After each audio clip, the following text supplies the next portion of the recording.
आज के इस वीडियो में मैं आप लोगों को बताऊंगी कि रिएक्ट के अंदर JSX क्या होता है। एंड इसके साथ ही इस वीडियो के अंदर हम ये भी देखेंगे कि रिएक्ट फ्रैगमेंट क्या होता है। तो अभी यहाँ पे मैं सारी चीजें आप लोगों को बिल्कुल प्रैक्टिकल के साथ दिखाऊंगी, बट थोड़ा सा हम लोग समझते हैं कि JSX क्या होता है। JSX का फुल फॉर्म होता है जावा स्क्रिप्ट XML। और JSX एक सिंटेक्स है जो हमें हेल्प करता है जावा स्क्रिप्ट के अंदर HTML कोड लिखने में। तो इन शॉर्ट आप बोल सकते हो JSX क्या है, जावा स्क्रिप्ट प्लस HTML। अभी हम लोग प्रैक्टिकल के साथ सारी चीजें देखेंगे तो आपको और अच्छे से क्लियर होगी। अभी यहाँ पे लोग कंसीडर करके चलो, मैंने अपना रिएक्ट प्रोजेक्ट यहाँ पे सेटअप कर लिया है।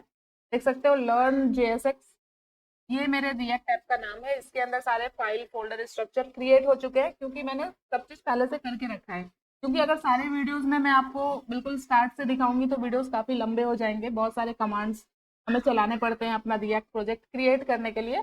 तो अगर आप लोगों को वो देखना है तो आप लोग मेरे लास्ट के रिएक्ट के जो भी वीडियोस है उसमें मैंने स्क्रैच से बताया है, बट इस वीडियो में मैं नहीं बता रही हूँ स्क्रैच से। आपको प्रीवियस वीडियो का लिंक मिल जाएगा डिस्क्रिप्शन में या फिर आई बटन में, आप वहां से ले सकते हो। ठीक है, तो यहाँ पे ये देखो app.jsx जो कि हमारे रिएक्ट का रूट कंपोनेंट होता है जिसके अंदर सारे कंपोनेंट कनेक्ट होते हैं। तो ये बाय डिफॉल्ट कोड हमें मिलता है जब हम अपना रिएक्ट ऐप सेटअप करते हैं, रिएक्ट ऐप क्रिएट करते हैं। तो अभी मैंने यहाँ पे इसे टर्मिनल पे रन भी कर लिया है अपने डेवलपमेंट सर्वर पे। अगर मैं चाहूँ तो यहाँ पे टर्मिनल को ओपन किया मैंने। अभी यहाँ पे कंट्रोल C करूंगी मैं तो मेरा पाथ आ जाएगा। अभी मैं यहाँ पे फिर से npm run dev करके आपको डेवलपमेंट सर्वर स्टार्ट करके दिखाती हूँ। तो ये है मेरा लोकल होस्ट 5173 पे ये रन हो रहा है। ये देखो इसके अंदर ये सारी चीजें बाय डिफॉल्ट जो कि वीट के थ्रू ये सब आया है। यहाँ पे हम लोग चाहे तो इन सबको हटा भी सकते हैं। तो ये कैसे हटाना है, किस तरह से करना है, हम देख ही चुके हैं ऑलरेडी। यहाँ पे मैं आपको थोड़ा सा टर्मिनल में अभी क्लोज कर देती हूँ।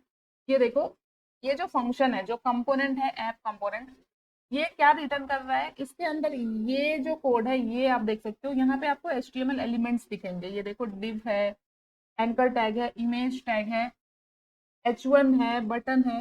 ये क्या है, ये सारे HTML एलिमेंट है। तो ये एक प्लेन HTML एलिमेंट है। बट जैसा कि मैंने आपको पहले ही बताया है, रिएक्ट के अंदर JSX का यूज किया जाता है HTML कोड को लिखने के लिए। तो ये जो पूरा कोड है ये HTML नहीं है, ये HTML की तरह आपको दिख रहा है, बट ये क्या है, ये JSX है। अभी के लिए मैं इन सारे एलिमेंट्स को यहाँ से हटा देती हूँ। रिटर्न के अंदर जितनी चीजें हैं सब कुछ मैंने यहाँ से हटा दिया। और यहाँ पे ये एक वेरिएबल लिया गया है, इसे भी हटा देते हैं। और यहाँ पे जितनी भी चीजें इंपोर्ट हो रही है इन सबको भी मैंने हटा दिया। अभी यहाँ पे रिटर्न के अंदर मैं लिखूंगी H1 और यहाँ पे फिर से मैं लिख देती हूँ हेलो। और एक बार चेक करते हैं अपने सर्वर पे। तो यहाँ पे देखो हेलो लिख के आ रहा है। तो हमारा कोड अभी तक बिल्कुल सही चल रहा है।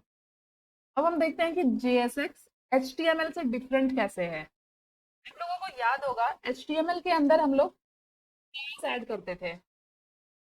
कंट्रोल जेड क्या करते थे, क्लास ऐड करते थे। यहाँ पे आपको मैनुअली सब कुछ ऐड करना पड़ेगा। क्लास, क्लास भी मैंने दे दिया हेलो। ठीक है, ये था नॉर्मल HTML। बट जब आप रिएक्ट JSX का यूज करोगे तब आप इसी लाइन को, इसी HTML को यहाँ पे क्लास ना लिख के यहाँ पे हो जाता है क्लास नेम। तो ये यहाँ पे रेड रेड इसलिए हो गया है क्योंकि मैंने आपको ऑलरेडी 2 वीडियो में बता दिया है कि कंपोनेंट क्या करता है, सिंगल HTML एलिमेंट रिटर्न करता है। बट यहाँ पे हमने क्या किया, 2 एलिमेंट ले लिया है। तो रिटर्न में क्या हो रहा है, 2 एलिमेंट रिटर्न नहीं हो सकता, इसलिए ये यहाँ पे मुझे एरर दे रहा है। तो इसके लिए हम लोग यहाँ पे क्या करते थे, पहले हम लोग एक div लेते हैं और जो भी एलिमेंट हमें ऐड करना है वो हम इस div के अंदर रैप करते हैं। तब हमें एरर देखने को नहीं मिलता है, ये हम ऑलरेडी देख चुके हैं। यहाँ पे बेसिकली क्या हुआ, अब ये जो ऐप कंपोनेंट है सिर्फ एक div रिटर्न करता है। अब इस div के अंदर हम जितने चाहे उतने HTML एलिमेंट ऐड कर सकते हैं, कोई प्रॉब्लम नहीं है। तो ये हो गया नॉर्मल HTML टैग और ये होता है JSX एलिमेंट। इसके JSX के अंदर कुछ चीजें HTML से अलग होती है, वो हम लोग धीरे धीरे जैसे इस कोर्स में आगे बढ़ेंगे वो हम सीखते जाएंगे। क्लास को क्लास नेम लिखा जाता है, अगर आप सिर्फ क्लास दोगे तो ये काम नहीं करेगा, आपको क्लास नेम लिखना पड़ेगा और कैमल केस में लिखना पड़ेगा, मीन्स कि क्लास का C स्मॉल होगा और नेम का N कैपिटल। अब इसके पीछे भी कुछ रीजन होते हैं। मैंने आपको बताया JSX क्या है, JSX है जावा स्क्रिप्ट प्लस HTML, मीन्स कि JSX की हेल्प से हम जावा स्क्रिप्ट के अंदर HTML लिख रहे हैं। तो अगर हमने सिर्फ यहाँ पे क्लास लिखा तो हमें एरर देखने को मिलेगा, क्योंकि ये जावा स्क्रिप्ट के अंदर एक रिजर्व कीवर्ड है क्लास। तो इसलिए क्लास को चेंज करके JSX के अंदर क्या कर दिया गया, क्लास नेम। तो आई थिंक आपको JSX क्लियर हो गया होगा। JSX कुछ नहीं है, बस एक सिंटेक्स है जिसके अंदर हम HTML और जावा स्क्रिप्ट के कोड को एक साथ लिख सकते हैं। JSX समझ में आ गया। अभी हम लोग JSX के कुछ इंपॉर्टेंट रूल होते हैं जो हमें समझना जरूरी है। फर्स्ट रूल क्या है कि JSX क्या करता है, हमेशा एक ही HTML एलिमेंट रिटर्न करेगा, मीन्स कि एक ही पेरेंट होगा, वन पेरेंट।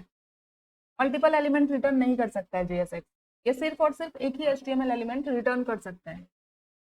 जिसके लिए मैंने यहाँ पे देखो डिफ के अंदर इस दोनों H1 को रैप किया था। डिफ क्या है, एक सिंगल एलिमेंट है जो रिटर्न हो रहा है। तो यहाँ पे जो मैंने कोड लिखा है ये है राइट वे JSX का। एंड सेकेंड रूल क्या है कि JSX के अंदर जो भी HTML एलिमेंट है, जो भी HTML टैग्स होंगे वो प्रॉपरली क्लोज्ड होने चाहिए। क्या होने चाहिए, क्लोज होने चाहिए। मीन्स कि आप लोगों ने HTML के अंदर पढ़ा होगा टैग्स के बारे में, किस तरह से टैग को क्लोज किया जाता है। जैसे कि यहाँ पे देखो H1 ये स्टार्टिंग टैग है, ये क्लोजिंग टैग है। अब हमने HTML के अंदर कुछ ऐसे भी टैग्स देखे थे जो कि क्लोज नहीं होते थे, जैसे कि BR टैग था। BR टैग को हम HTML के अंदर क्लोज नहीं करते थे, मीन्स कि ये HTML के अंदर तो सेल्फ क्लोजिंग टैग था, बट JSX के अंदर हमें BR को भी क्लोज करना पड़ता है। और क्लोज करने का सिंटेक्स हम ऐसे भी कर सकते हैं, उसका क्लोजिंग, या फिर हम इसको किसी चीज को हम शॉर्ट में कुछ इस तरह से भी क्लोज कर सकते हैं। BR लिखा और लास्ट में फॉरवर्ड स्लैश, तो ये होता है क्लोजिंग टैग का सिंटेक्स। तो HTML में जितने भी सेल्फ क्लोजिंग टैग थे, जैसे कि BR था, इमेज टैग था, इन सबको हमें JSX के अंदर क्लोज करना पड़ता है। जैसे यहाँ पे IMG टैग है, अगर मैं लिखूँ इतना तो देखोगे आप ऑटोमेटिक यहाँ पे ये क्लोजिंग टैग इसका आ जा रहा है, क्योंकि JSX के अंदर ये कंपलसरी होता है कि जो भी सेल्फ क्लोजिंग टैग थे HTML के वो क्लोज होने चाहिए। तो यहाँ पे देखो ऑटोमेटिक ये क्लोज हो जा रहा है, और शॉर्ट में हम लोग इसको कुछ इस तरह से क्लोज कर सकते हैं। ठीक है, तो ये हो गया दो रूल। थर्ड रूल क्या होता है कि JSX के अंदर हम जावा स्क्रिप्ट भी लिख सकते हैं। अभी तक हमने सिर्फ HTML लिखा है, H1 BR इमेज। JSX के अंदर हम जावा स्क्रिप्ट और HTML दोनों एक साथ लिख सकते हैं। जैसे कि ये हो गया जावा स्क्रिप्ट, तो कैसे लिखना है ये भी देखते हैं। अभी यहाँ पे अगर मुझे इस JSX के अंदर कुछ जावा स्क्रिप्ट लिखनी है तो एक सिंपल सा जावा स्क्रिप्ट यहाँ पे लिखते हैं। एक वेरिएबल ले लेते हैं कॉन्स्ट, ये जो फंक्शन यहाँ पे है उसके नीचे एक कॉन्स्ट वेरिएबल लेते हैं, नेम नाम का एक वेरिएबल लेते हैं, और कुछ भी नेम ले लेते हैं, नेम ले लेते हैं राधे। ठीक है, अब अगर मुझे इस वेरिएबल को एक्सेस करना है इस JSX के अंदर तो जावा स्क्रिप्ट का यूज करेंगे। कैसे करेंगे, यहाँ पे जैसे मैंने जो H1 लिया है ये वाला मैं हटा देती हूँ क्योंकि ये रॉन्ग सिंटेक्स है JSX के लिए। राइट क्या है ये, तो यहाँ पे मुझे इस तरह से मैसेज दिखाना है, हेलो राधे। तो JSX के अंदर जावा स्क्रिप्ट लिखने के लिए हम लोग करली ब्रेसेस का यूज करेंगे। यहाँ पे अभी करली ब्रेसेस के अंदर मैं लिख देती हूँ नेम। और अगर मैं आपको अभी अपने सर्वर पर लेके चलूँ, ये देखो यहाँ पे क्या आ गया, हेलो राधे। मीन्स कि हमने HTML और जावा स्क्रिप्ट का यूज करके ये मैसेज यहाँ पे प्रिंट कराया है। तो अगर हमें JSX के अंदर जावा स्क्रिप्ट लिखना है तो हमें क्या करना पड़ता है, करली ब्रेसेस का यूज करना पड़ता है। ठीक है, इतना क्लियर हो गया। तो ये तीन इंपॉर्टेंट रूल होते हैं JSX के जो आपको पता होना चाहिए। तो JSX समझ में आ गया। अभी हम लोग देखते हैं फ्रैगमेंट क्या होता है। फ्रैगमेंट ऐसा कुछ नहीं है, बहुत छोटी सी चीज़ है। मैं यहाँ पे आपको बताती हूँ। अभी देखो JSX क्या करता है, सिंगल एलिमेंट रिटर्न करता है। तो यहाँ पे हमने एक div ले लिया और उसके अंदर जो भी HTML एलिमेंट थे वो उस div के अंदर रैप हो रहे थे। बट अगर आप चाहते हो कि हम ये div ना लें, इसके एक्स्ट्रा कोड हमारे HTML का यहाँ पे बढ़ रहा है, अगर मुझे इस div के अंदर कोई दूसरा div लेना पड़ गया, इन केस जैसे अभी तक हमने कुछ नहीं लिया है, बट अगर इस div के अंदर दूसरा div लेना पड़ गया मुझे, तो हो सकता है कि कुछ ना कुछ एरर मुझे मिल जाए। तो इस चीज को प्रिवेंट करने के लिए हम लोग क्या कर सकते हैं, यहाँ पे जो div रिटर्न हो रहा है single div, instead of this div हम यहाँ पे इसको इस तरह से भी लिख सकते हैं। कुछ नहीं लिखेंगे, सिर्फ यहाँ पे ओपनिंग टैग ऐड कर देंगे और यहाँ पे लास्ट में क्लोजिंग। अब इसके अंदर हम जितने चाहे उतने HTML एलिमेंट यूज कर सकते हैं, div भी यूज कर सकते हैं। तो इसी चीज को फ्रेगमेंट बोला जाता है रिएक्ट के अंदर। क्या बोलते हैं इसे हम, रिएक्ट फ्रेगमेंट। सिर्फ ग्रुपिंग के लिए हम लोग इसका यूज करते हैं, फ्रेगमेंट का यूज हम लोग ग्रुपिंग के लिए करते हैं। फ्रेगमेंट का यूज करके हम एक्स्ट्रा डिव यूज करने से बच जाते हैं। तो ये जो ओपनिंग टैग है ना, यहाँ पे इसे इस तरह से भी लिखा जाता है रिएक्ट के, रिएक्ट डॉट फ्रेगमेंट, इस तरह से भी लिख सकते हैं। तो यहाँ पे देखो ऑटोमेटिक ये क्लोज भी हो गया, ठीक है। बट इतना हमें लिखने की जरूरत नहीं पड़ती है, तो हम सिर्फ इतना ही लिखते हैं। आप लिख सकते हो वो भी, कोई एरर नहीं आएगा, कोई प्रॉब्लम नहीं होगी। बट हमारा काम अगर कम से चल जा रहा है तो हमें ज़्यादा लिखने की ज़रूरत नहीं है। तो बस इसको ही हम लोग फ्रेगमेंट बोलते हैं। फ्रेगमेंट का यूज़ हम लोग तब करते हैं जब हम लोग बिना एक्स्ट्रा डिव ऐड किए अपने HTML एलिमेंट को ग्रुप करना चाहते हैं। उस टाइम पे हम लोग फ्रेगमेंट का यूज़ करते हैं इंस्टेड ऑफ यूजिंग डिव।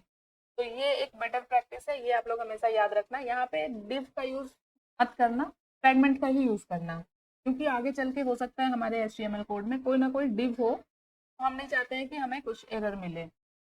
तो आई थिंक कि आपको इस वीडियो में JSX और फ्रेगमेंट क्लियर हो गया होगा। तो अगर आपको ये वीडियो पसंद आई हो और आपको ये समझ में आ गया हो कि JSX क्या होता है, तो कमेंट में आप JSX क्लियर जरूर लिखना। और मेरे नेक्स्ट वीडियो से जुड़े रहने के लिए चैनल को सब्सक्राइब जरूर कर लेना। ये वीडियो अच्छी लगी तो वीडियो को लाइक करना, इसे और लोगों तक शेयर करना। मिलते हैं नेक्स्ट वीडियो में रिएक्ट के कुछ और इम्पोर्टेंट टॉपिक के साथ। तब तक के लिए thank you so much guys for watching this video. Bye bye.